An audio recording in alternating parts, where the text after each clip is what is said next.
கழக நிறுவனர் தலைவர் புரட்சித் தலைவர் எம்ஜிஆர், இதய தெய்வம் புரட்சித் தலைவர் அம்மா இருவரும் தெய்வங்களை வணங்கி கழகத்தின் பொதுச் செயலாளர், சட்டப்பேரவை எதிர்கட்சி தலைவர், நாளைய முதலமைச்சர் அண்ணன் எடப்பாடியாருடைய ஆணைக்கிணங்க சென்னை புறநகர் மாவட்டம் தகவல் தொழில் பிரிவு சார்பாக இந்த கூட்டத்தை முன்னிலை இருந்து நடத்தி கொண்டிருக்கும் அருமை தம்பி கே. சுஜித்குமார் அவர்களே, இந்த கூட்டத்துக்கு வருகை தந்து சிறப்பு சேர்த்துக் கொண்டிருக்கும் மாநில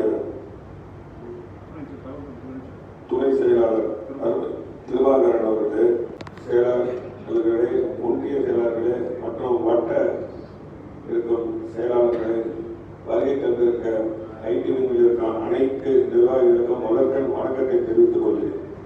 இந்த கூட்டம் இதற்காக கூட்டப்பட்டது என்றால், கடந்த டிசம்பர் மாதம் 31 தமிழ்நாடு முழுவதும் இருக்கும் மாவட்ட செயலாளர்கள் கூட்டு கழகத்தின் பொதுச் செயலாளர் 2026 தேர்தலில் வெற்றி பெற வேண்டும் என்று தகவல் பிரிவிற்கு உட்பட்ட அனைத்து கருத்துக்களும் எங்களிடத்திலே பகிர்ந்து கொண்டார். அது மட்டும் இல்லாமல் இந்த 2026 எப்படியெல்லாம் வேலை செய்ய வேண்டும், எப்படியெல்லாம் களப்பணி ஆட்ட வேண்டும், எந்த மாதிரி திராவிட முன்னேற்ற கழகத்தினுடைய இந்த 5 ஆண்டுகளில் நடைபெற்ற அவலங்களை எடுத்து சொல்ல வேண்டும், அது யாராருக்கெல்லாம் பங்கேற்கிறது என்று ஒவ்வொரு ஆய்வு பண்ணி தகவல் தொழில்நுட்ப பிரிவுதான் மக்களிடத்திலே எடுத்து செல்ல உடனடியாக எடுத்து செல்ல வேண்டும் என்று கழகத்தின் பொதுச் செயலாளர் கேட்டுக்கொண்டார்.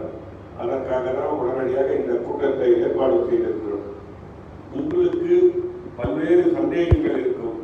நாங்கள் பேரெல்லாம் கொடுத்துருக்கிறோம், பொறுப்பெல்லாம் கொடுக்கணும்னா வரலன்னு சொல்லிட்டு, இது கழகத்தின் பொதுச் செயலாளர் பல்வேறு தேர்தல் பிரச்சாரம், களப்பணி, கூட்டணி இது போன்ற விஷயங்கள் பேசுவதை தள்ளி போயிருக்கு. இப்போ ஐடிவிங்களை நம்ம மாவட்ட கழக செயலாளர் சுஜித் சொல்லியிருக்கிறேன். பல்வேறு விஷயங்களை நீங்கள் அதையெல்லாம் கடைப்பிடிக்க வேண்டும். நம்ம ஐடிவிங்களை தேவையில்லாததெல்லாம் நீங்க போறீங்க, அதெல்லாம் இருக்கக்கூடாது. அண்ணனுடைய பேச்சு 3 இருக்குது, பொதுச் செயலாளருடைய பேச்சு 3 இருக்குது.